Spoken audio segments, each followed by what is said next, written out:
So welcome to the Psalms Compressed. Today we will look into Psalm number 47. And this psalm is a celebration psalm. It is joyful, triumphant, and expansive in its vision. It invites not only Israel but all nations to lift their voices in praise. And this psalm moves our focus beyond personal faith and national identity, and places us before the throne of the sovereign God, the King over all the earth. Clap your hands, all you peoples. Shout to God with loud songs of joy. For the Lord, the Most High, is awesome, a great King over all the earth. So the psalm begins with an imperative, like clap, shout, sing.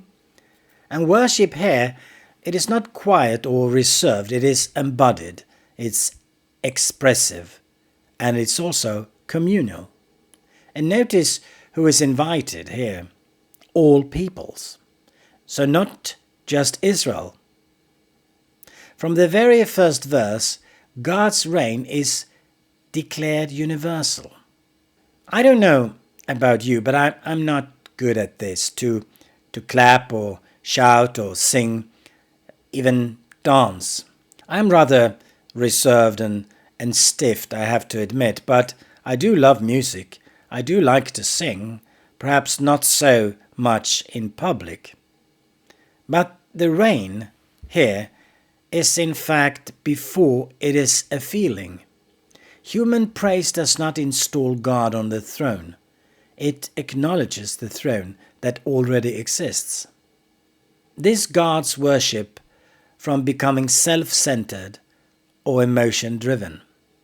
Praise is the response to revealed truth.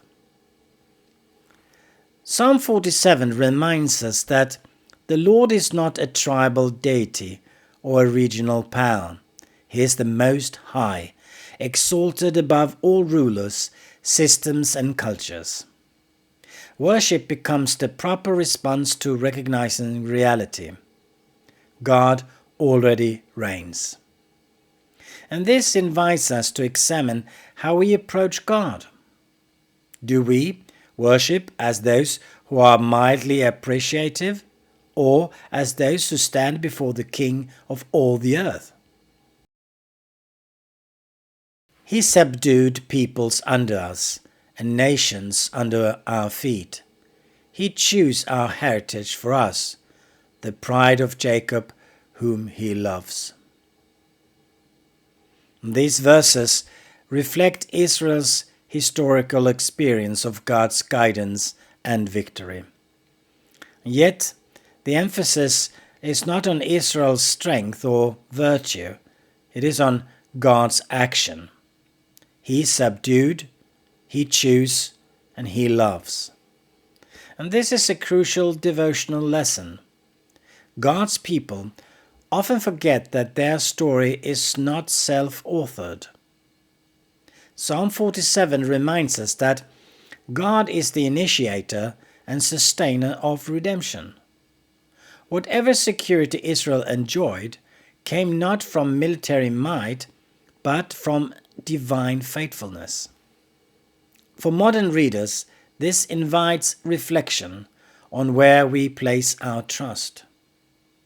We may not be conquering nations, but we often rely on our planning, resources, and our influence. Psalm 47 gently recenters us. Our lives, our callings, and our future, they are ultimate in God's hands. God has gone up with a shout, the Lord with the sound of a trumpet. Sing praises to God, sing praises. Sing praises to our King, sing praises. Here this imagery shifts to a royal procession.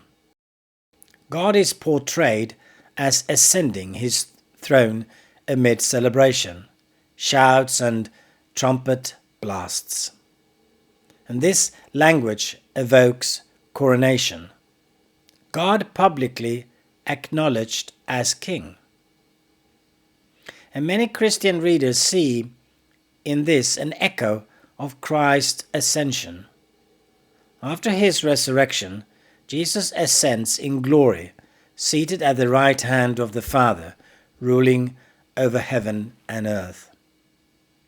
So whether read in its original context or through the lens of the New Testament, this moment is about enthronement.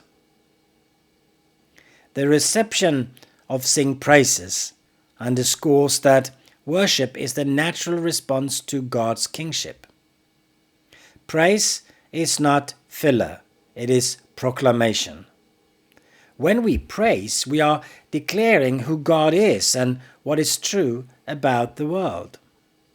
And this calls us to praise even when circumstances feels unstable.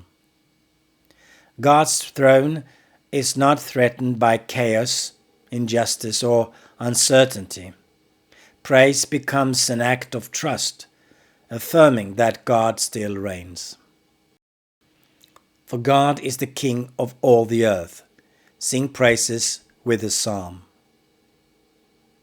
Some translations render this as sing praises with understanding.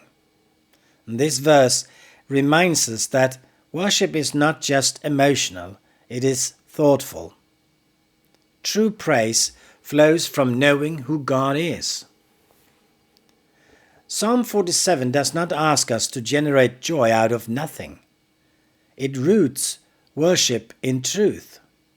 God is King of all the earth.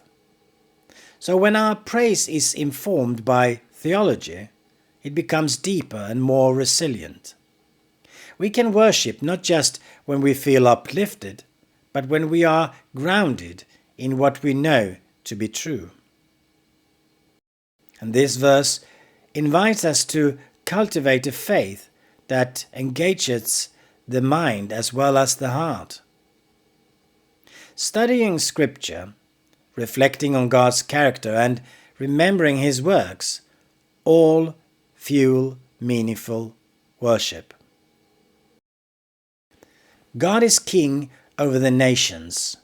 God sits on the holy throne. The princes of the peoples gathered as the people of the God of Abraham. For the shields of the earth belong to God. He is highly exalted. The psalm concludes with a sweeping wisdom. God reigning over all nations, rulers gathered under his authority. Even the shield of the earth, symbols of power and defense, belong to him. And this is a powerful corrective to fear. Political power rises and falls. Leaders come and they go. But Psalm 47 reminds us that no authority exists outside God's sovereignty. He is not competing for power. All power already belongs to him. So for us, this brings both a comfort but also a challenge. Comfort because nothing ultimately escapes God's control, and a challenge because allegiance to God transcends national, cultural, and political identities. Psalm 47 invites us to, in a way, lift our eyes. It calls us out of small, anxious faith into a grand vision of a reigning God. It teaches us that worship is both joyful and reverent. It is expressive and thoughtful. And also it's personal, but it's also global. I also think that this psalm teaches us that God's kingship is universal and unchallenged. And worship is a response to truth, not a substitute for it. And Christ's ascension confirms the psalm's ultimate fulfillment. I hope that not only this psalm, of course, But perhaps today, especially this Psalm 47, will lead us into deeper confidence, a fuller praise, and a renewed awe before the King, who is King over all the earth.